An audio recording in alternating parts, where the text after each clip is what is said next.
দৰং আৰক্ষীৰ বৃহৎ সফলতা মঙলদৈত উদ্ধাৰ হ'ল বৃহৎ পৰিমাণৰ সোণ আটক হ'ল সোণচোৰৰ সৈতে জড়িত 4জন মঙলদৈ নিকটৱৰ্তী সৰু আৰেঙৰ থানুৰাম দাসৰ ঘৰত কিছুদিন পূৰ্বে চুৰি হৈছিল বৃহৎ পৰিমাণৰ সোণ থানুৰাম দাসৰ এজাহাৰৰ ভিত্তিতে আটক কৰে আটাইকেইজনক দৰঙৰ বিখ্যাত সোণচুৰি জয়নালে প্ৰায় 14 তোলা সোণ চুৰি কৰি হাৰুপেটীয়াৰ ইন্দ্ৰাণী জুৱেলাৰ্ছত বিক্ৰী কৰিছিল সেই সূত্ৰে ইন্দ্ৰাণী জুৱেলাৰ্ছৰ স্বত্বাধিকাৰী বিষ্ণু সূত্ৰধৰক আটক কৰে মঙলদৈ আৰক্ষীয়ে অন্যহাতে জুৱেলাৰ্ছৰ লগত জড়িত এগৰাকী মহিলাকো আটক কৰে আৰক্ষীয়ে ইফালে মঙলদৈ আৰক্ষীয়ে হাৰুপেটীয়াৰ ইন্দ্ৰাণী জুৱেলাৰ্ছতো স্বত্বাধিকাৰীৰ গৃহতো অভিযান চলাই প্ৰায় 25 তোলা সোণ জব্দ কৰে সোণখিনিৰ মূল্য প্ৰায় 15 লাখ টকা হ'ব বুলি জানিবলৈ দিয়ে আৰক্ষীয়ে নিউজ ডেস্ক ৰিপোৰ্ট সংবাদ ডিজিটেল যোৱা 12 তাৰিখে থানুৰাম দাস বুলি এগৰাকী ব্যক্তিয়ে যিগৰাকী ঘৰ হৈছে সৰু আৰেং হাউলি তেখেত মঙলদৈ থানাৰ অন্তৰ্গত তেওঁৰ ঘৰ তেওঁ এখন এফআইআৰ দিছিলে মঙলদৈ থানাত যে তেওঁ 6 তাৰিখে নিজৰ জীয়ৰীৰ ঘৰলৈ গৈছিলে গুৱাহাটীত আছিল ঘৰ আৰু যেতিয়া তেওঁ 11 তাৰিখে ইভিনিং ঘূৰি আহিছে তেওঁ গম পাইছিল যে তেওঁৰ গোটেই ঘৰত মানে চুৰ কৰি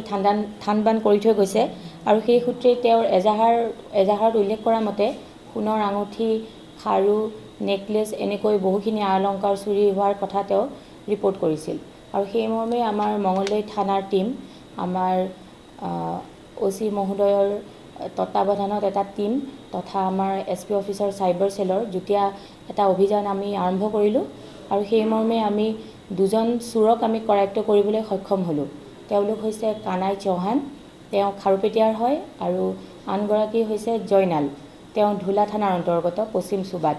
দুইগৰাকীক আমি যেতিয়া কৰায়ত্ব কৰি ফুটপুছ কৰিলোঁ তো তেওঁলোক জয়নালৰ আমাৰ ষ্টেটমেণ্টৰ ভিত্তিত আমি গম পালোঁ যে খাৰুপেটীয়াৰ এজন জুৱেলাৰ তেওঁৰ নাম হৈছে বিষ্ণু কৰ্মকাৰ তেওঁৰ ইন্দ্ৰাণী জুৱেলাৰ্ছ বুলি এখন জুৱেলাৰী শ্বপ আছে খাৰুপেটীয়া টাউনতে তেওঁক এই জয়নালে যোৱা পৰহি আবেলি 3 বজাত গৈ যিখিনি চুৰি অলংকাৰ আছিলে যিখিনি চুৰ কৰিছিলে এই থানুৰাম দাস নামৰ ব্যক্তিজনৰ বাসগৃহৰ পৰা তাত গৈ তেওঁলোকে সেই অলংকাৰখিনি বেচাৰ কথা তেওঁলোকে কনফেশ্যনত কৈছিল আৰু আমি পিছত আমি গম পালোঁ যে টোটেল 14 তোলা 6 অনা সোণ তেওঁলোকে সোণৰ অলংকাৰ তেওঁ এক বিষ্ণু কৰ্মকাৰক বেচিছে আৰু তাৰ বিনিময়ত যি আগতীয়াকৈ তেওঁলোকে ধনো পাইছে মানে এডভান্স এমাউণ্ট এটা লৈছে আৰু বাকি তেওঁলোকে পিছত লোৱাৰ কথা চলি আছিল সেই মৰ্মে আমি সেই সোণাৰীজনকো আমি কৰায়ত্ব কৰিছোঁ আমি এতিয়াও এক্সপাৰ্টৰ পৰা আমি ল'বলৈ বাকি আছে ৰিপৰ্ট তো আনুমানিক আমি অনুমান কৰিছোঁ যে প্ৰায় 15.5-16 লাখ মানৰ আমি সোণৰ অলংকাৰ আমি জব্দ কৰিছোঁ সোণাৰীজনৰ ঘৰতো আমি যিখিনি চুৰি কৰা যিখিনি অলংকাৰ সেইখিনি আমি যোৱাকালি সাৰ্চ কৰিছোঁ আৰু ৰিকভাৰ কৰিছোঁ লগতে ৰূপৰো তেনেকৈ আমি প্ৰায় 90,000 মান টকা মূল্যৰ আমি জুৱেলাৰী আমি ৰিকভাৰ কৰিছোঁ এই ৰেকেটত আৰু দুই এজন আমি থকাৰ সম্ভেদ পাইছোঁ তদন্তৰ খাতিৰত মই নাম ক'ব খোজা নাই আমি তেওঁলোককো শীঘ্ৰেই কৰায়ত্ব কৰিম বুলি আমি আশা ৰাখিছোঁ আনুমানিক 15.5 লাখৰ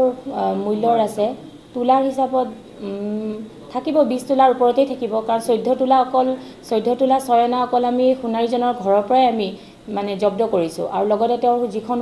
সোণৰ দোকান তাত একো নথিপত্ৰ বিহীনো আমি বহুত জুৱেলাৰী পাইছোঁ সেইখিনিও এক্সট্ৰাকৈ 15 পৰা 20 তোলা হ'ব গতিকে টোটেল 25 তোলাৰ ওপৰতেই আমাৰ থাকিব যিখিনি আমাৰ চুৰি আমি বুলিয়ে ভাবিছোঁ কাৰণ ইয়াৰ পূৰ্বেও তেওঁ আন এক চুৰিৰ গোচৰত তেওঁ অলৰেডি তেওঁক আমি এৰেষ্ট কৰিছিলোঁ এই জয়নাল তথা এই সোণাৰীজনক গতিকে এইখিনিৰ লগত একো নথিপত্ৰ নাই যোনখিনি আমি তেওঁৰ মানে ইন্দ্ৰাণী জুৱেলাৰ্ছ যিখন শ্বপ আছে তাৰ পৰা যিখিনি আমি জব্দ কৰিছোঁ তাৰ লগতো একো নথিপত্ৰ আমি সম্ভেদ পোৱা নাই গতিকে ইয়াৰ আগতো এতিয়ালৈকে 3-4টা মান মঙলদৈ থানাৰ অন্তৰ্গত এনেকুৱা চুৰি কেছ হৈছে য'ত চুৰিৰ অলংকাৰ মানে চুৰ হোৱাৰ ৰিপৰ্ট জনাইছে গতিকে আমি তেওঁলোক সদাশয় ব্যক্তিক আমি তেওঁলোকক অনুৰোধ জনাম যাতে তেওঁলোকে আহি যদি আইডেণ্টিফাই কৰে আৰু তেওঁলোকে যদি নিজৰ প্ৰকৃত তেওঁলোকে কাগজ পাতি বা এনেকুৱা দেখায় তেনেহ'লে তেওঁলোকক পিছত মহামান্য আদালতৰ অৰ্ডাৰ ক্ৰমে আমি তেওঁলোকক আমি জিম্মাত দিব পাৰিম পশ্চিম দৰং উন্নয়ন পৰিষদৰ উদ্যোগত দৰঙৰ ডুমুনি চকীত 15, 16 আৰু 17 ডিচেম্বৰত অনুষ্ঠিত হ'ব দিবা নৈশ প্ৰাইজ মানি ফুটবল খেল প্ৰতিযোগিতা